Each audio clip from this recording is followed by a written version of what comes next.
Good evening and welcome to the 2025 Parks Kings Lecture. It's nice to see all of you this evening. I only have one personal tie to the events that we commemorate, and that is I was privileged on a couple of occasions to have conversations with Fred Gray. And I remember the first time I chatted with Attorney Gray. He told me that on the 1st of December in 1955, he had lunch with Rosa Parks. Told me about their lunch, and then of course that afternoon, she refused to give up her seat on the bus, and the rest, as they say, is history. The local community decided that they should hire or persuade one of the local clergy who had just moved to Montgomery to serve as a spokesperson. And that was none other than Martin Luther King Jr. And Fred Gray was Rosa Parks' attorney, and he was also Martin Luther King's attorney as long as Dr. King was in Montgomery. But I will never forget the conversations that I was privileged to have with Attorney Gray. They will always remain with me. We established, that is the Divinity School, with the instigation or the promotion by the Yale Black seminarians, the Parks King Lectures. And we've been privileged over a period of years to have some outstanding people speak. People like Andrew Young, Raphael Warnock, Brian Stevenson, names that all of us know. People associated with Yale, maybe some of you don't know this, but Rena Karifa Smart, whose portrait hangs in our common room, was a Parks King lecturer here at the Divinity School. So was Elizabeth Alexander, so was Willie Jennings, so was Emily Tound, and so was William Barber. So a lot of people have charged us. This year we decided, while we call it the Parks King Lecture, we almost always focus on the latter figure and not the former figure. And we thought it would be important to actually focus on Ms. Parks, Rosa Parks. So to introduce probably the leading authority on Rosa Parks in the world today, our own Ebony Marshall Turman will give us that introduction. Ebony.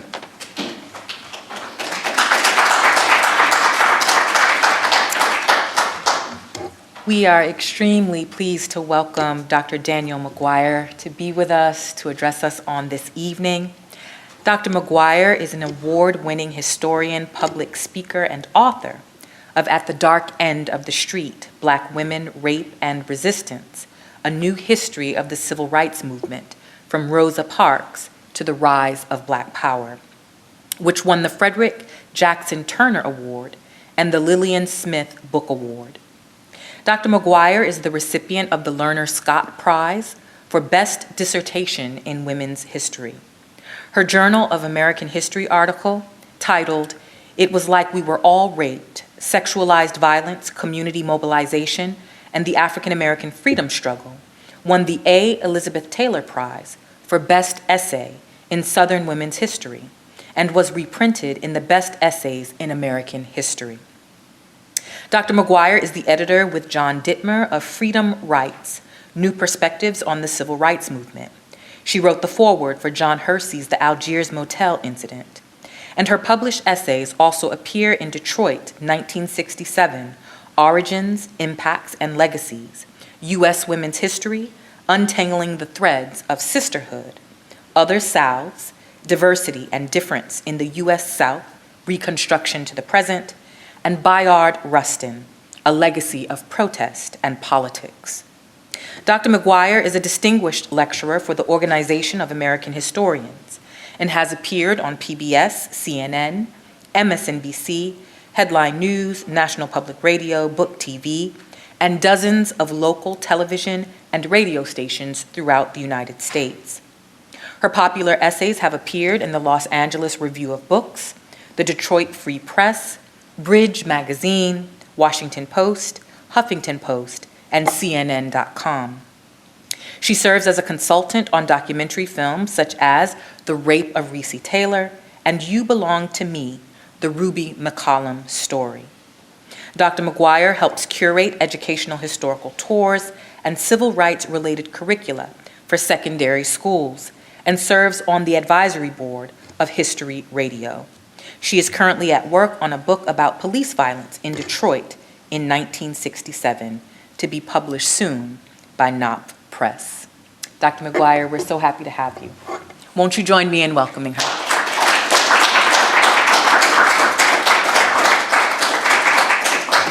Thank you so much. Thank you to the Yale Divinity School for inviting me here to deliver the annual Parks King Lecture. Thank you to Lynn Haversat, who did the work of bringing me here. Thank you, Dr. Turman, for that lovely introduction. And thank all of you for coming to a talk tonight that is apparently so dangerous and threatening that the federal government and a plurality of states are actually trying to purge it from our schools, our curriculum, our businesses, and our lives. Now, I'm a historian of racial and sexual violence in American history, and we're here at the perilous crossroads of Black History Month and Women's History Month. Some people think that's a dangerous place. I think it's a very exciting place, and I'm really glad that we're here together.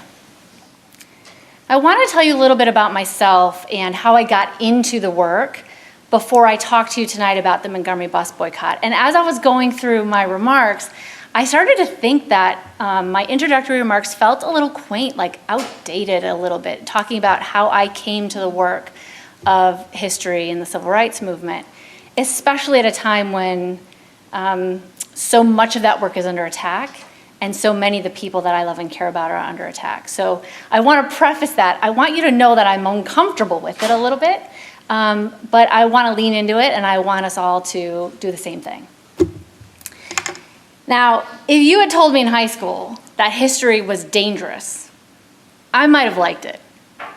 I might have thought it was cool. But I hated history. It felt lifeless. It felt flat. It was a series of dates and names that had nothing to do with me. Or so I thought. And one assignment changed everything for me. Now, I grew up and went to school in Janesville, Wisconsin.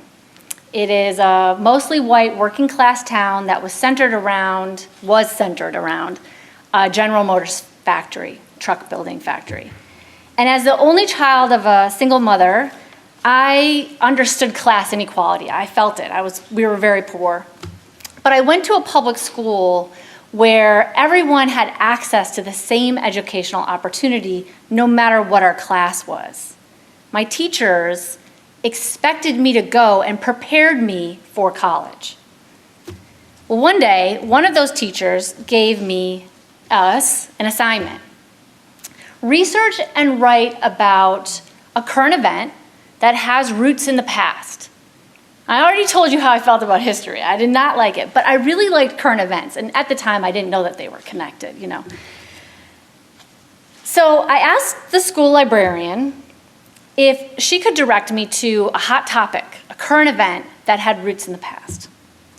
And she handed me this book, Jonathan Kozol's Savage Inequalities. Some of you may remember it from the early 90s. Some of you may not have ever picked it up, but it blew my mind. And it changed my life. It's about racial segregation in public schools, and it completely shattered my assumptions about education in America, about fairness, about opportunity.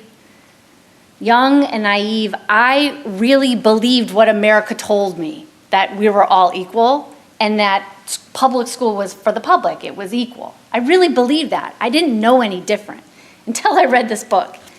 And I wondered, were things really as bad as Jonathan Kozol claimed? Was the system that unequal? Had I been lied to about America? And of course I was, but I needed to see it for myself. I was just that kind of kid.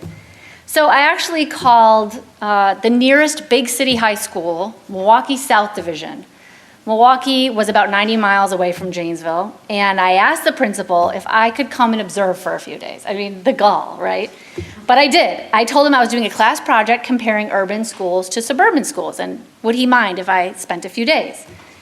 And he laughed. I remember his laugh. He was like, "Come on over." I was like, okay. So I spent a week at Milwaukee South Division High School, and everything that I read about in Jonathan Kozel's book was true at Milwaukee South Division. When I got there, I was surprised to see the teacher's parking lot wrapped in barbed wire. At my school, we didn't have that. At my school, I didn't have to go through a metal detector to get into the building, but I did at South Division. Attendance was 50% on average. That was the teacher attendance. Textbooks were out of date. Advanced courses covered material I had learned in 9th grade or even in middle school. And there wasn't a college counseling office, but there was an Army recruiting office. It was stark. And I discovered something else at South Division that I had never considered before, that I was white. Until that moment, I had never thought about what that meant. I didn't have to, growing up in Janesville, Wisconsin. And in the halls of South Division and in the classrooms, I became very aware of my own racial difference. And I was uncomfortable. I really felt self-conscious. I had never experienced that before. And it's not like people were friendly. They were all looking at me like, "Who are you? Why are you here?" Which was fair. I was surrounded by teenagers who were just like me, but we seemed to live in different worlds and have really different opportunities, even though we were all probably working class kids.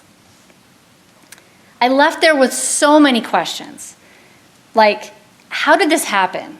How did we get schools, neighborhoods, cities that were majority white or majority black? How could something like public education be so unequal? Why hadn't I ever thought about my race before that? And most of all, I wanted to know, what was I supposed to do with that information? What could I do? How could I change it? Didn't feel right. The next year I went off to the University of Wisconsin-Madison, where I learned pretty quickly that if you want to understand or change the world that we live in, it helps to know the answer to those questions. How did we get here? And the only place at the whole university where I found answers to the burning questions I had about race, inequality, and power was the Department of Afro-American Studies. It was the only place. I declared that my major. My parents were like, okay, what are you going to do with that? I'm like, I don't know. But I loved it. I immersed myself in courses on Black literature and cultural studies. I studied the long history of white supremacy and Black resistance to it. And eventually, I even came to learn and love history. But I was a junior when history first spoke to me. That year, we talked our professor into taking us to Mississippi to study the people and the places that we were reading about in the course I was in, which was the Civil Rights Movement in Mississippi course. Okay? We convinced him to take us, and we went down in this van, a university van, and we're rolling down Highway 55. Everyone's kind of laughing and talking, and suddenly the van fell completely silent. A pall cast because we passed the Duck Hill exit sign. It's just a little town about 90 miles north of Jackson, but we all knew what happened there because we read about it in Charles Payne's magnificent book on the Mississippi movement. In 1937, a mob of 400 white men, women, and children dragged 2 young Black men to a clearing in the woods. They chained them to trees, and then members of that mob took turns torturing them with a blowtorch before finally killing them. It was a horrific story, and it was right there, right next to us. Even though we read about Duck Hill and we talked about Mississippi's horrific, violent history, seeing that green and white highway exit sign made Duck Hill real in a way that it had never been before that moment. And once again, the questions came rolling. What happened to the victims' families? Did they leave behind grieving mothers, children, cousins? Were they still living there? Who was in the mob that day? Were they still living there? What did they remember about that? Did it haunt them, their behavior, their choices? And how on earth could a freedom movement that is so rich and full of grace emerge from such a violent and oppressive place like Duck Hill? And as that exit sign disappeared from our view, I realized at that moment, probably in a way that I couldn't really articulate then, that the past wasn't dead. It's all around us. It lives with us. It moves with us. And it's up to us whether or not we see it. That journey marked the beginning of my mission to study history, to understand what is remembered, what is deliberately erased, and to try to produce narratives that help us understand how we all got here and how we can use that knowledge to build a future that's better. So one of the stories that I helped to revise as a historian, and what I'll talk to you about today, is a story that everybody thinks they know, the Montgomery bus boycott. It's one of the most well-known civil rights narratives, but it's too often still, surprisingly, presented in a way that makes it one of the most useless lessons in American history. Now, I don't have to ask you, but I will anyway, because we're here together. If you were a group of high school students and I said, who's the most famous person in the Montgomery bus boycott, what would you say? Rosa Parks. And what was it about Rosa Parks that day that made her give up her seat on the bus? Her feet were tired. That's right. She had sore feet. And because everyone admired Rosa Parks, and they were so offended that a white bus driver made a frail and aged woman of 40,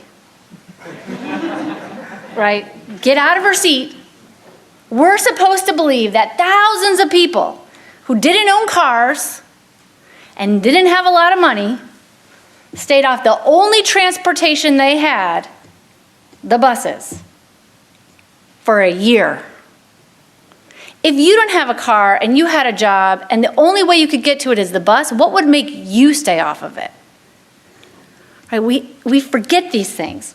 And then the story goes, the walls of segregation came tumbling down. Simple. Magic. It's a good story. It's really useless history. For one thing, it doesn't teach us anything about how change actually happened.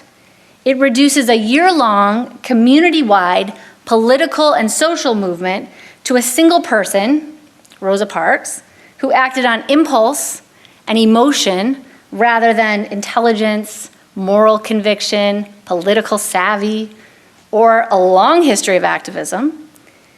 There's no sense of her in that story as a leader, as a member of a community of concerned and committed citizens who actually worked month after month, year after year to organize for change. And what's fascinating, and it always blows my mind, especially when I see them together, that even the statues in her honor, all over the country, even in places that should know better, show her on a bus or on a seat, all alone, as if one person can truly change the world by literally sitting still. Useless history. What would a more interesting, a more robust, a more useful history of the Montgomery bus boycott look like? Well, after a decade of research, what I wrote about, what I found out, was that the bus boycott was actually a Black woman's movement for bodily integrity, and that it didn't start in Montgomery, and it didn't really have anything to do with the buses.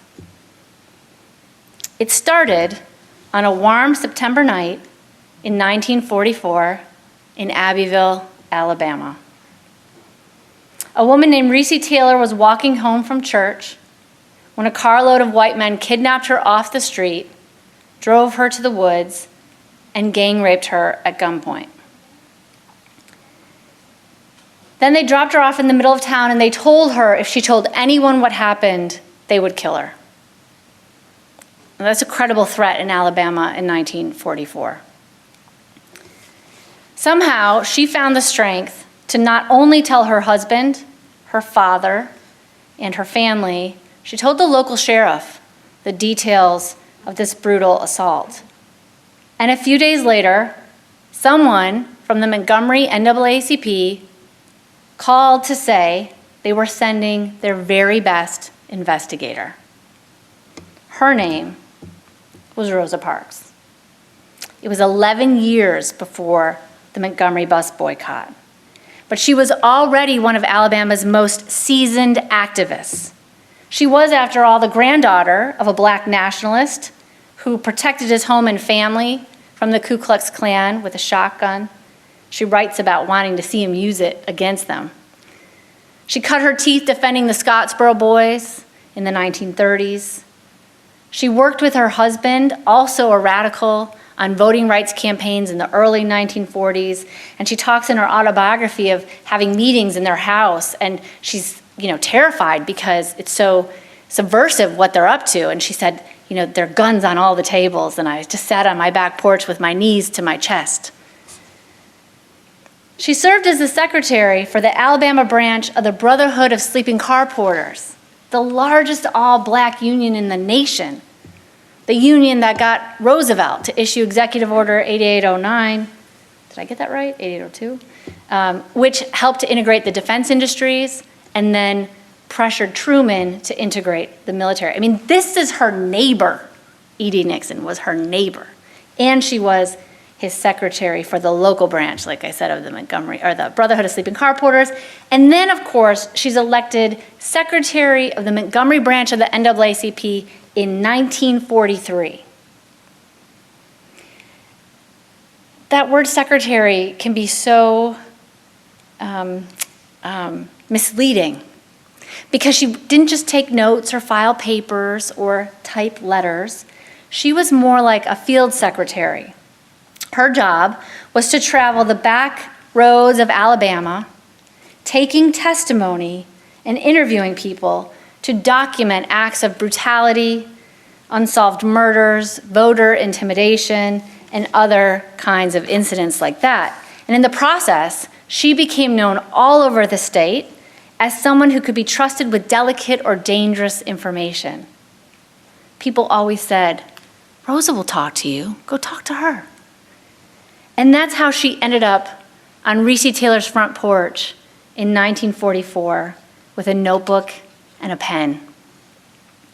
She carried Taylor's testimony back to Montgomery, where she and the city's most militant activists organized the Committee for Equal Justice for Mrs. Recy Taylor. They organized a campaign that was so large, the Chicago Defender, the largest Black newspaper in the country, called their crusade, and I quote, the strongest campaign for equal justice to be seen in a decade. 11 years later, this group of homegrown activists would become better known as the Montgomery Improvement Association, vaunting its first president, Dr. Martin Luther King Jr., to international prominence, and launching a movement that would help to change the world. But when they first came together on behalf of Recy Taylor, Dr. King was in high school. It's important to remember that. For the next decade, while Dr. King went to college and graduate school back east, Rosa Parks and her allies in Alabama worked tirelessly on similar cases, mobilizing the Black community to resist racial and sexual violence.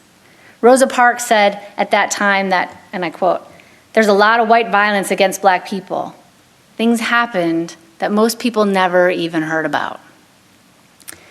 One of those cases was in 1949, and it was pivotal. It was about a woman named Gertrude Perkins. Now, I first heard Gertrude Perkins' name when I was in grad school in 1998, the last century. And I was listening to NPR, and there was this fantastic series on NPR called Will the Circle Be Unbroken? If you can find it and you're interested in the civil rights, you should listen to it. It's great. It's a series of oral histories. And they were talking to a guy named Joe Asbell. And this is what he said about Gertrude Perkins. Gertrude Perkins is not even mentioned in the history books, but she had as much to do with the bus boycott and its creation as anyone on earth. I had never heard anything like this before. And I was in graduate school, so I knew everything, of course, right? So I thought, well, that's crazy. Of course it's Rosa Parks, but why would he say that? He was there. What do I know? So I did some research, and at that time it meant ordering up microfilmed copies of the Montgomery Advertiser to be interlibrary loaned, and then going to the library and looking through the paper. And I learned that Gertrude Perkins was a 25-year-old black woman who was walking home late one night in Montgomery when two uniformed police officers picked her up, accused her of some kind of crime, and put her in the car and assaulted her. And then they kicked her out. After the attack, she went directly to her minister's house, Reverend Solomon Say Sr., who was a very prominent clergyman in the city at the time. And this is what he said about that night.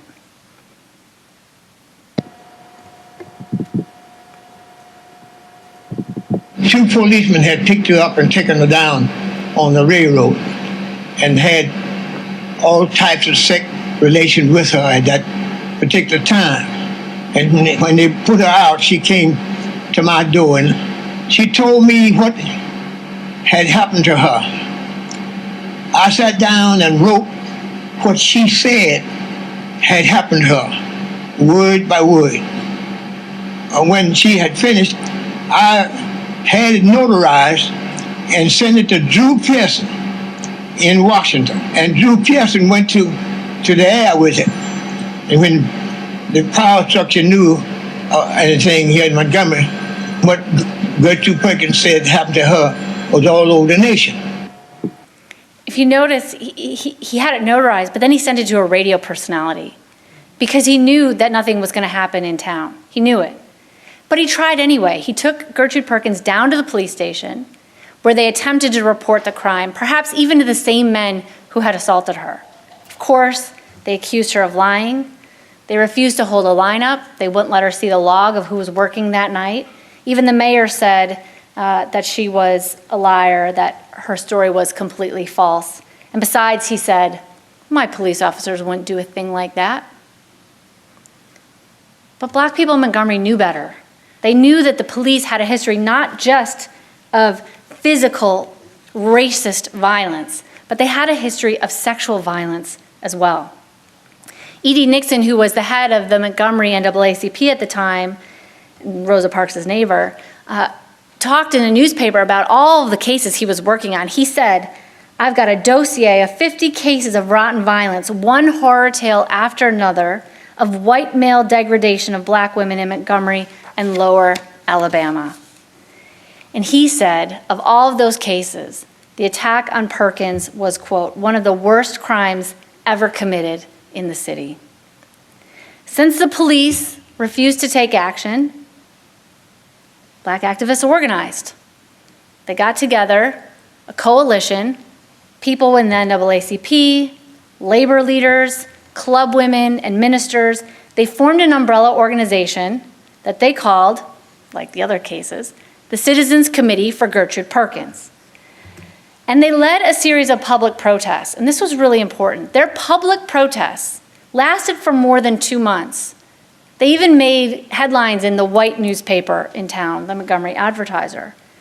In the process of having those public protests, they forced a grand jury hearing, which was unheard of at the time, where Gertrude Perkins testified on her own behalf, and they energized community activists who were completely fed up with the system of Jim Crow, and they wanted change. 2 years later, those exact same activists who fought for Recy Taylor and Gertrude Perkins rallied to defend another victim of racialized sexual violence. In February of 1951, a white grocery store owner named Sam Green raped a black teenager named Flossie Hardman. Green employed her as a babysitter. And when I was doing research for my book, I found these stories, babysitter stories, all the time. And at the end of her shift, he would drive her home. Well, one night, he didn't take her directly home. He pulled to the quiet end of a street and he attacked her. Hardman told her parents. They pressed charges. When an all-white jury returned a not guilty verdict after deliberating for about 5 minutes, the family reached out to the folks they knew could make a difference. They called Rosa Parks and Edie Nixon and Rufus Lewis, all the same folks who had been fighting for similar cases. Now, they knew they couldn't get justice in the courts. So they started to think, well, where could we get justice? What would justice look like in a system where the courts don't represent you? They knew Sam Green's grocery store was in the black community. He, in fact, made his living off of black consumers. So they decided they would target his business. They formed another citizens committee, just like they had in the past, but this time they launched a boycott of Sam Green's grocery store. And it was almost instantly successful. In a matter of just a couple weeks, black folks in Montgomery delivered their own guilty verdict by driving Sam Green into the red and out of business. It doesn't seem like justice. It's not justice, but it was a kind of victory. For one thing, it established the boycott as a potential and powerful weapon for justice. 3 years later, Joanne Robinson, the leader of the Militant Women's Political Council, threatened to use that same weapon against the city on the buses when she mailed a letter to the mayor saying, "We're going to boycott you. We're tired of being mistreated." And she was tired of hearing about all of the complaints from her friends and colleagues and others who she knew about the kind of mistreatment that they were experiencing on the buses. Because besides employers, police officers, and others, few were as guilty of these crimes as were the city's bus operators, who bullied and brutalized black passengers daily. Many people today don't know, or we forget, that bus drivers had police power. I mean, it's hard to imagine that that's even possible, but they did.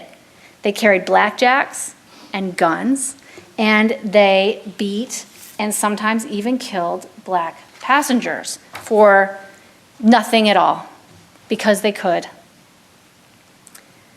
Simply put, Joanne Robinson and everyone who rode the buses knew that they were sites of violence.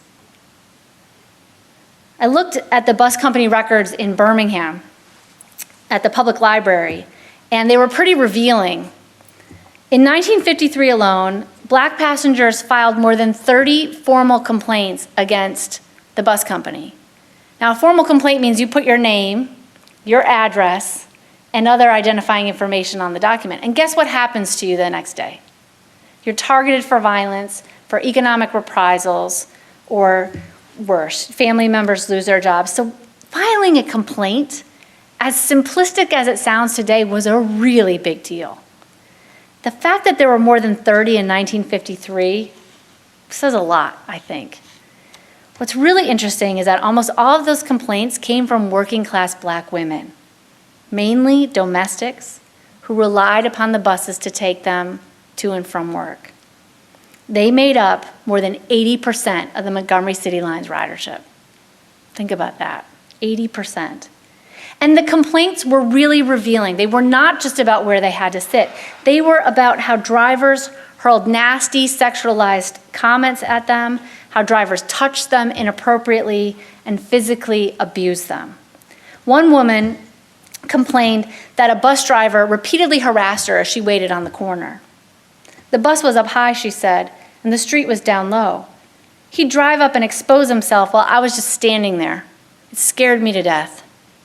Another complained that bus drivers treated black women, she said, just as rough as can be, like we're some kind of animal.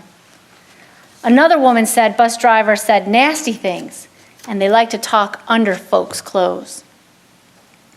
Many of these women had already begun their own personal boycotts, much like Rosa Parks had done with the driver that she ended up, getting arrested with.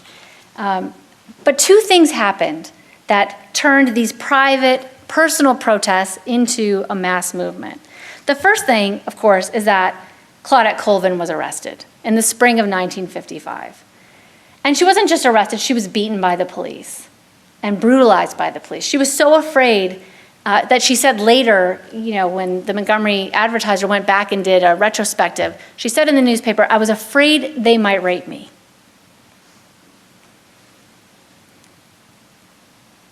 Black women in town were so furious about what happened to Claudette Colvin and the way the police treated her that they wanted to boycott the buses right away. I mean, they were ready.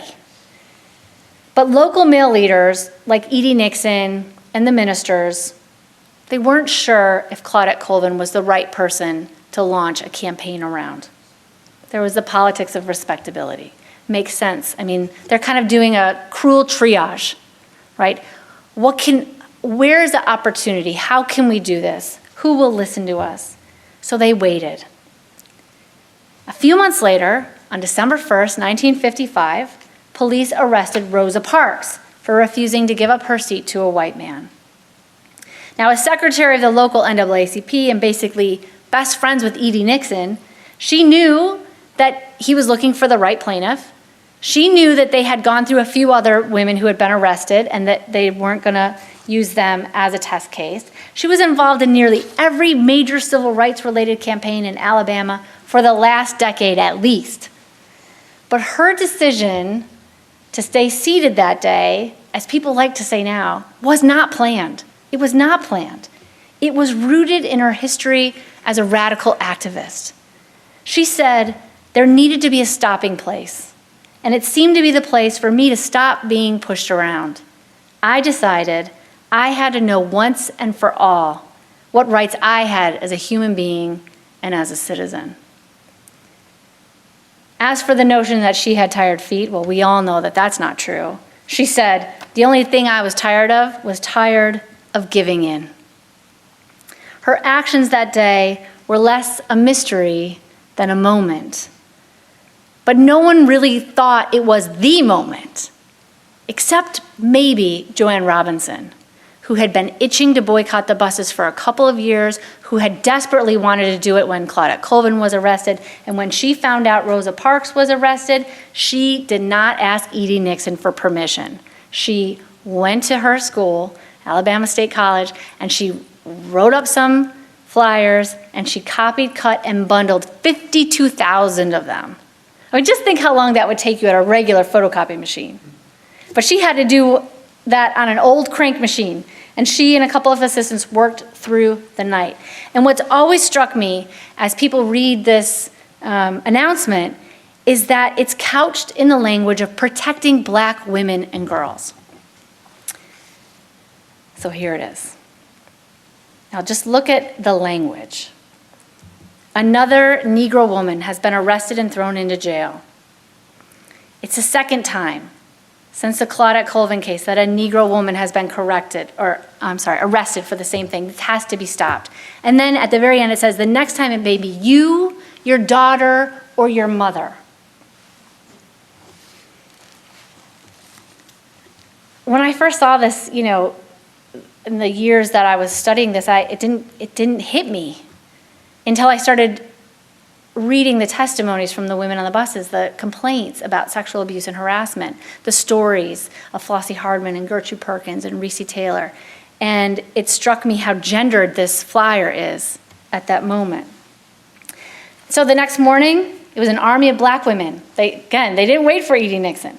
They delivered these notices to schools and storefronts, beauty parlors and barbershops, businesses. By mid-afternoon, everyone knew the plan. They were going to stay off the buses for a day on December 5th to show their power. The boycott was never just about where they sat. Ill treatment on the buses denied Black women, again, 80% of the ridership, a sense of dignity, and demonstrated they weren't worthy of the kind of respect accorded to white women and others in society. This belief was part of a long-standing pattern that allowed white men to use and abuse Black women with impunity from slavery through the better part of the 20th century. And it was a risky thing, but it was much safer for Black women to stay off the buses than it was to bring their assailants, bus drivers, police officers, their bosses, to any kind of justice. Rosa Parks was thrilled when people stayed off the buses, and she said, women didn't walk in support of me, she said. It was because I was not the only person who was mistreated and humiliated. Other women, she said, had gone through similarly shameful experiences, most worse than mine. The one-day boycott was a huge success. Now community activists had to figure out how to make it last. What were they to do with all of this energy and excitement? A one-day protest, of course, is not enough to make real change, and a full-scale campaign carried very real risks to people's lives. None of the established Black leaders and ministers in town were eager to take on a leadership role in what would likely be a short-lived and very dangerous exercise. E.D. Nixon recognized this, fear, and he chastised the ministers, and he said, "You've been living your whole life off these washerwomen," was what he said. And he said, "It's time for you to take off your aprons and lead," which I also thought was fascinating that he used such gendered language. But no one wanted to do it because the risks were too real. So the story goes, they turned to the new guy in town, somebody who E.D. Nixon said hadn't been touched by anyone in the community, right? And of course, that was the 26-year-old minister at Dexter Avenue Baptist Church named Dr. Martin Luther King Jr. 26 years old. I think we forget that too, how young he was. They asked him to lead what they were going to call the Montgomery Improvement Association and become the spokesperson for the boycott. His decision to accept that challenge would fundamentally change his life and, of course, the history of America. And there's a great story behind that we can talk about if you want to. And while he became the public face of the boycott, it was Black women like Rosa Parks, Joanne Robinson, and thousands of others who truly made the movement. Their shared experiences of exploitation and abuse propelled them into every conceivable aspect of the bus boycott. They were the chief strategists and negotiators of the boycott. They ran its day-to-day operation. They helped staff the elaborate carpool system that kept the boycott working. I like to think of it as the first Uber. I mean, it really was. They raised most of the local money for the movement. People might know about Georgia Gilmore, who was a cook, and she was well known for her delicious sandwiches and lunches, and she started making these sandwiches and selling them to white folks. And, she'd go downtown and say, "I've got these great meals," and the white folks would buy them, and she'd take all that money back to the church, to the mass meeting, and power the boycott with it. They filled the majority of the pews at the mass meetings, where they bore witness and testified publicly about the physical and sexual abuse on the buses and in the workforce, turning bitter and personal memories, individual shame into communal weapons of protest. And if you go back and look at any of the photos from the bus boycott, they'll almost all look like the one that's up here. Just a sea of women. And because they made up 80% of the ridership, they were the ones who walked. Many were arrested, harassed, threatened, but they kept going. By walking hundreds of miles to protest humiliation, Black women reclaimed their bodies and demanded the right to be treated with dignity and respect. And finally, after 381 days of walking, though this too is often forgotten, it was 4 female plaintiffs, Mary Louise Smith, Aurelia Browder, Susie McDonald, and Claudette Colvin, who filed and won the Supreme Court lawsuit Browder versus Gale that made segregation on public transportation unconstitutional. More than anything, it was this case that overturned Plessy v. Ferguson. And while it's too often presented as a movement that sprang out of nowhere, like Rosa Parks' tired feet or Dr. King's, oratorical genius, the bus boycott had a really rich past. Rooted in the struggle to protect and defend Black women from racial and sexual violence, it's nearly impossible to truly understand how and why the boycott happened without knowing the stories of Recy Taylor and Gertrude Perkins and Flossie Hardman and the other Black women and girls who resisted mistreatment in Montgomery.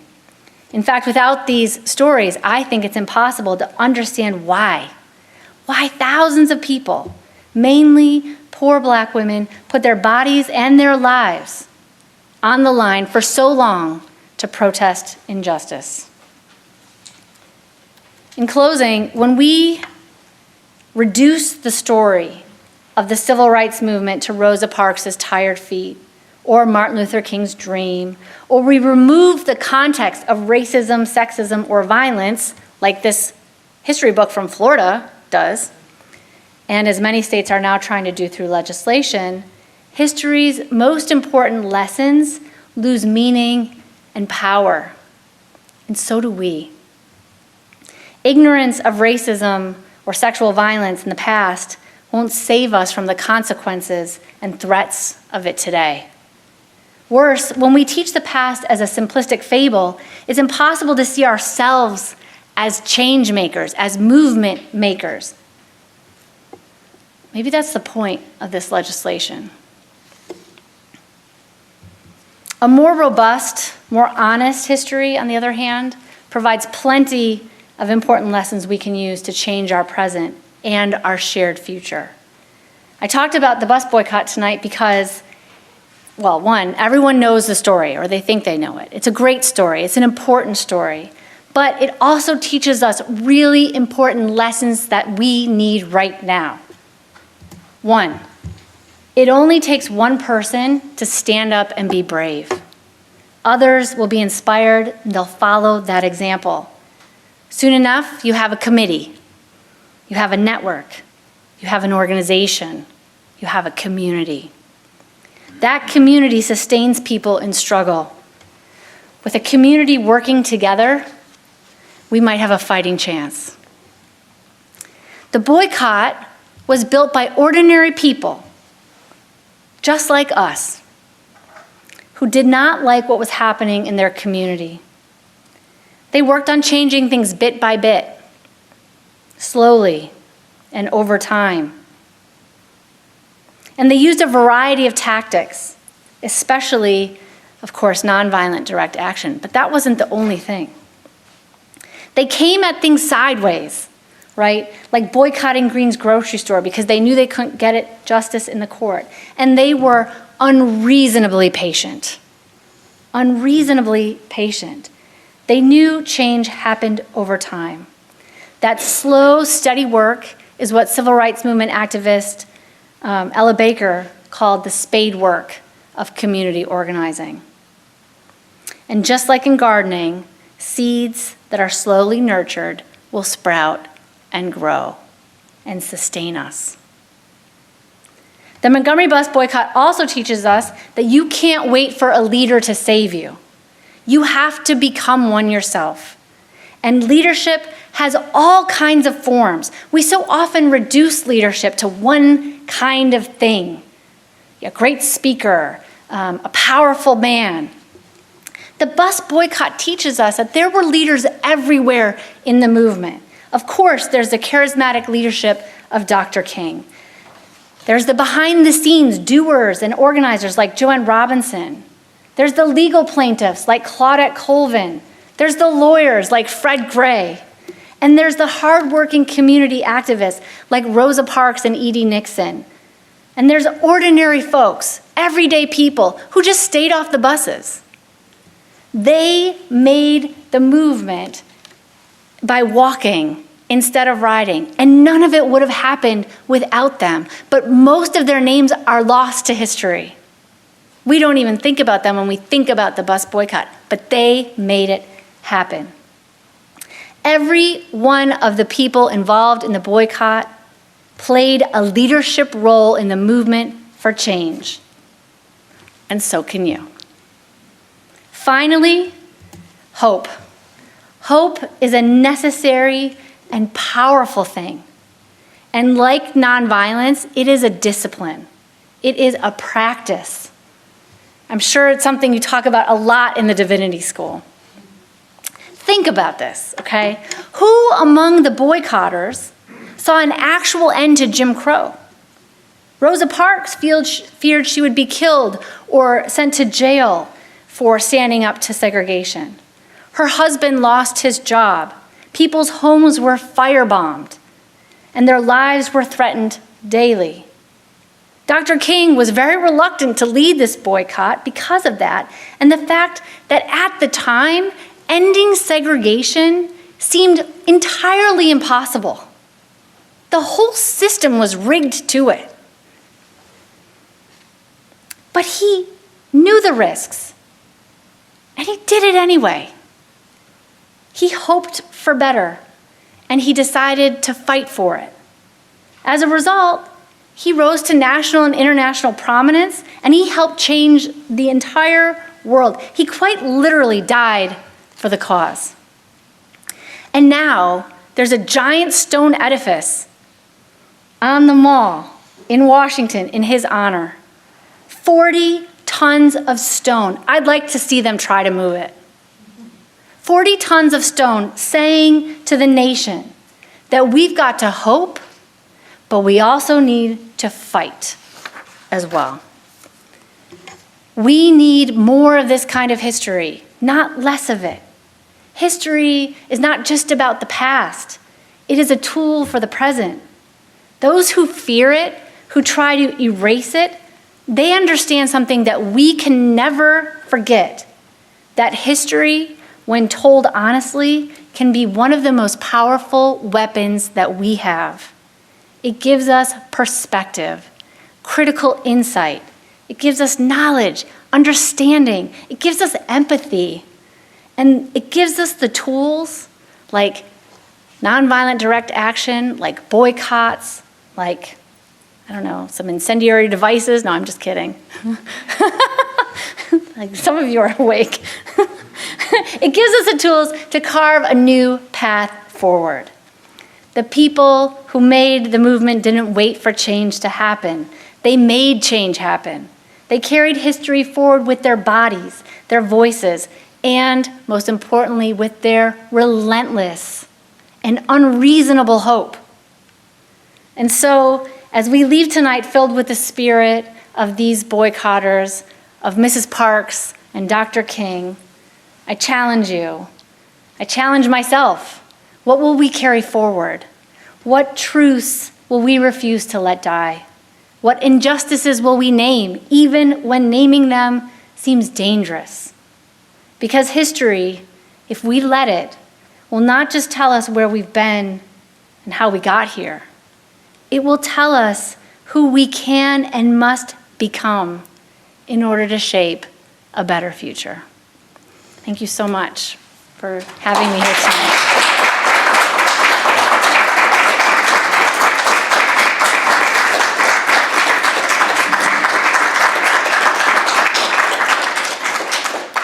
We want to thank Professor McGuire for filling in a part of history that some of us didn't know in this kind of detail, and to show us the value of it. And I have to tell you one thing.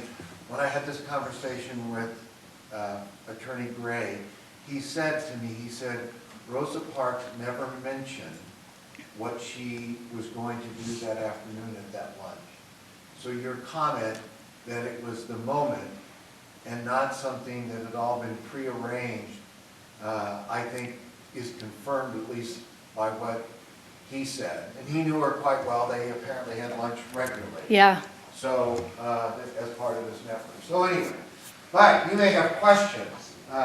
So Elijah. Dr. Turman and Dr. McGuire, thank you both so much for your offerings this evening.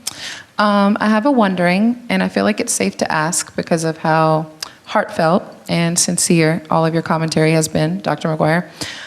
In the spirit of erasure, the fact that Claudette Colvin, more melanated, unwed mother, lower socioeconomic status, often gets overshadowed in light of the work that Rosa Parks did, which was supported, planned, strategic, and Claudette Colvin was acting alone and authentically with no support. I had a question about... That's not really true. She was a member of the NAACP Youth Council. Rosa Parks was her mentor. She I'm had so a lot sorry. of support. But anyway. You're right. I just meant as far as like people at the time with cameras running and like Right. reporters. Thank you for that. Yeah. Asking me to be more of a sniper because I'm learning to do that. Did It's I the say tism. that? Sorry. Thank you for that. That's valuable critique. But that's what I meant. She wasn't as publicly, didn't have the accolades. So in the spirit of that, I was wondering what your embodiment looked like of scholarship, like practices to uplift the work of Black and brown scholars that you stand on the shoulders of to prevent modern day erasure. Because to be perfectly candid, I think it's great to tell the truth in a place that talks about God all the time. There are some Black students that aren't here tonight because they have that same wondering. They're not at this speech. They want to know what it looks like to have a speech of this type, uplift, like I said, the Black and brown scholarship that you stand on the shoulders of. And then in closing, I do have a Thanksgiving, especially in light of this current administration. Dear Jesus, I think the only thing that is going to attack sideways, like you said, is when white folks talk to other white folks about racial violence. So I'm really glad that you're doing that. Thank you. I'm not entirely sure how to answer the question. I mean, of course, my work is based on the scholarship of Black and brown women in particular, but all kinds of people. I came up in the Department of Afro-American Studies where I learned those lessons, sometimes in a very hard way. But I've always learned to just do the work. And when you do the work, you put your nose down and you work with the people that you are writing about, and you give and don't take, that work can be very useful for a lot of different people. Recy Taylor wanted me to work with her. Joanne Little wanted me to work with her. Betty Jean Owens gave me permission to help tell her story.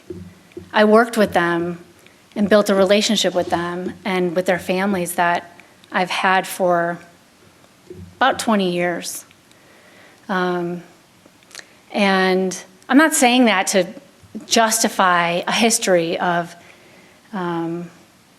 erasure, white theft, stealing other people's work. I'm saying it because no one else had told their stories yet. They had told it, of course. They had told it, and those stories were forgotten, buried, erased. And so every story that I worked on, I made a point of not only working with that person with their permission and their guidance and their blessing, but everything I found, I gave to them. Every document, every piece of paper, everything. Because part of the theft from them was that the documents that I found, they had never had the privilege of accessing. Robert Corbett, Recy Taylor's brother, for example, he had spent years looking for documentation about what happened to his sister in Dothan, Alabama. And the local courthouse had destroyed all of the evidence. The local newspaper, the archives in the library was gone, erased. The Henry County historian, a white man who I got in contact with when I was doing this research because I couldn't find Recy Taylor at the time, lied to me and told me that the family had been out of town for years, and Robert Corbett lived there and still lives there today. So When I showed up on Robert Corbett's front porch with Recy Taylor and the whole family, I had a box of stuff to give them, and it mattered to them. It mattered to them, partly because the erasure, the disappearance, made them feel crazy because they knew what happened, they knew the truth, they knew the history, but they couldn't prove it to anyone but themselves. They had a story to tell. So returning those documents are really important to people. They're really necessary and helps make them feel whole. Wherever I could, I've tried to, and even in the book, in the way that I write, I try to step aside. I was criticized in the beginning when I was getting readers' reports and stuff, that it was too voyeuristic and that I needed to be more analytical and insert my authorial voice more often. And I couldn't believe readers were telling me to, step into the middle of those conversations. I tried in my writing and in my work to step aside and let Black women speak for themselves. What power I do have, I have tried to use to uplift other scholars. I have a great relationship with a New York City agent. And every single person that that has a book that wants published, I send them to Charlotte. And she has published probably 10 of my friends, all Black women. So I do the work. I talk to white people about this all the time. They're so annoyed with me, but I do it, and it's important, and I've been doing it for 20 years. 20 years ago, people were saying, why don't white people do this work? White people need to do this work. And now they're saying white people shouldn't do this work. Or they should, but they should talk to only white people about it. I've learned that if you just do the work, you'll have community and you'll make change through whatever community you're working with. And sometimes people they don't want to hear it from me, and that's okay. I don't need to be the center of the story. I'm perfectly comfortable with that. There's been lots of tears over the years about that, but it's, I'm human, but I'm perfectly comfortable with that. And so I do the work, and I do the work for the people who entrust me with their stories, mostly. And then if other people can learn from it, it's a bonus. Other questions? Yes. And maybe I should have said, but would you identify yourself? I think she can figure out your faculty. But just introduce yourself if you wouldn't mind, please. No, thank you so much. Jamil Drake, Assistant Professor of African American Religious History here. Thank you so much just for your framing of the Montgomery bus boycott as bodily integrity, a fight there. That's a wonderful framing. And then also building off of sort of Charles Payne, the kind of difference between, organizing and mobilizing tradition, right? And really centering women. So my question is a part of your lecture, but also beyond, and it's open-ended, so take it wherever you want to take it. I'm thinking about if you could say something about Rosa Parks' life or political activism, maybe tension with the directions of this sort of civil rights movement after Montgomery. And not even just Rosa Parks, but some of the women that you mentioned, right? Yeah. And any direction you want to go to is more open-ended. But, okay. Part of freezing Rosa Parks within the Montgomery bus boycott as if her life just, ended right there, right? Well, and it's important that we ask, like, did the movement do that? That's right. And the answer is, yeah, sort of, right? Kind of. And did historians do that? And the answer is, yeah, sort of. Yeah, they did that too. I think, I want to say a couple of different things. One is that framing of bodily integrity, I used in my book to talk about all the movements that we think we know. Birmingham, Selma, the Mississippi movement, the Betty Jean Owens case in Tallahassee, right? I tried to argue that the civil rights movement, all of the movements were catalyzed by efforts by Black women in particular, but the Black community in general, to protect and defend Black women from sexual violence. That bodily integrity was central to the struggle for freedom rights. Because, really, what does it matter if you can sit in the front of the bus or get a hamburger at the lunch counter, if you can't move through the world without being molested. It's a primary need that people had, right? And it was very real. So it affected people's lives in a very visceral way, and it was necessary. You know, one time I saw Taylor Branch once. I mean, since it's open-ended, let me just tell you. I saw Taylor Branch once when I was a graduate student, and he had just come out with his third book on King and the American the King years. And I said, oh, Mr. Branch, you know, you mentioned something about an assault on a young woman in Birmingham, you know, in 1963, but you didn't add anything else. Like, do you think that sexual violence was an important part of the white supremacist attacks on black people, of terrorism, and their resistance to it was part of the civil rights movement? He was like, no. And he was like, well, yes, but no. And he was like, it was terroristic, but it wasn't part of the civil rights movement. And I thought, I was like, okay. And I was in grad school, so I was like, I'm going up against Taylor Branch. But there were stories everywhere. And I know there's more now than there were that I found then, because the archive has opened up so much more. And there are more and more people talking about it. I lost my path for your question. I'm thinking about like Rosa Parks. Oh, right, after Montgomery. Yeah. So she moves to Detroit in 1957, Right. and she goes there because her brother's there. Right. But she's really run out of Montgomery, and it's a tragedy, and she's being targeted with violence. In fact, it's so interesting, she writes to the NAACP in Washington, and I found this in the King papers in Boston University. She asked for armed guards to protect her at night because she was being so brutally harassed.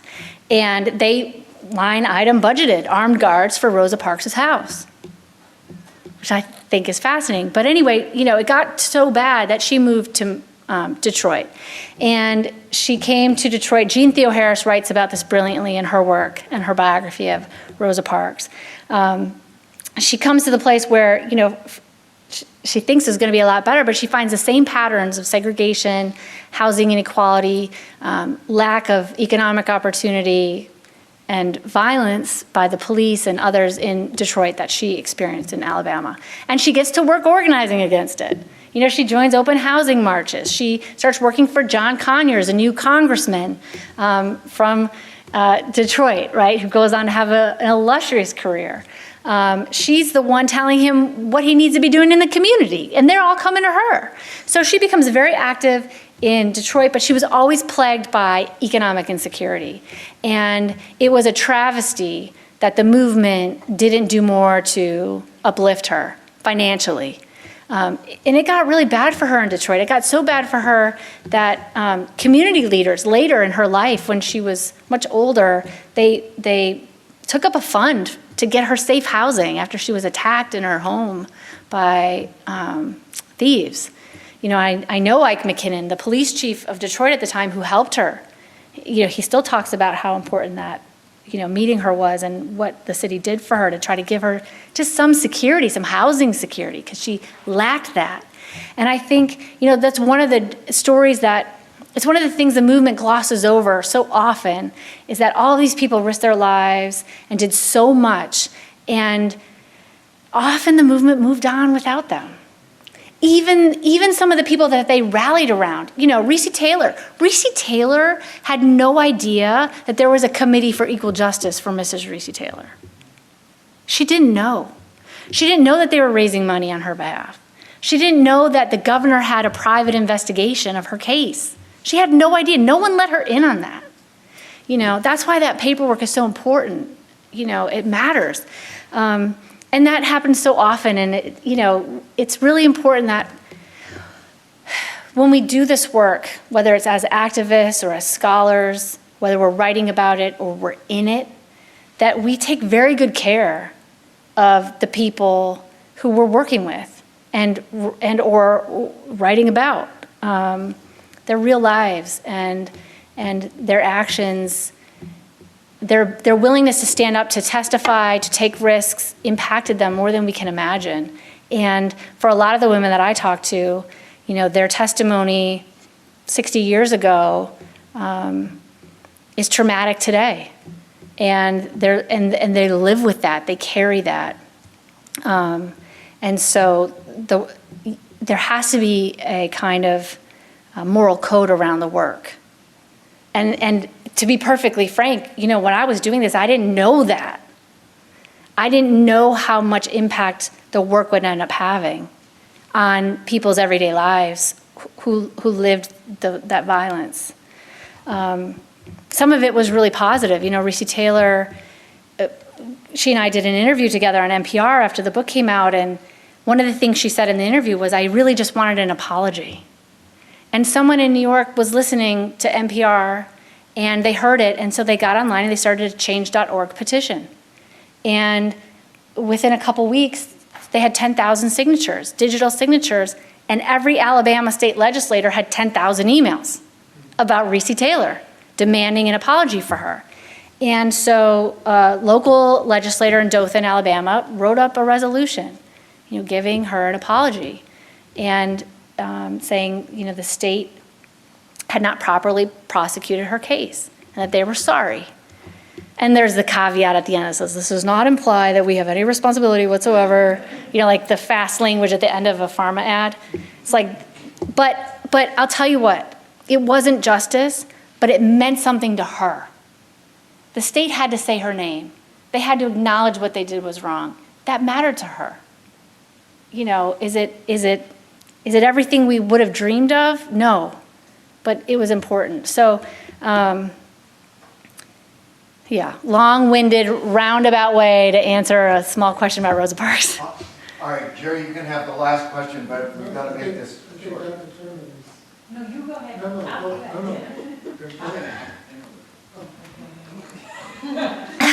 Excuse me.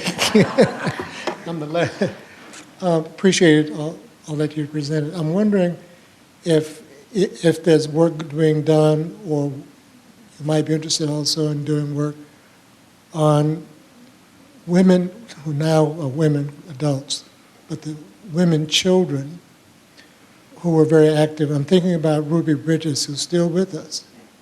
And a lot of the retelling of her story has this kind of Horatio Alger pulling, Right. romantic kind of thing.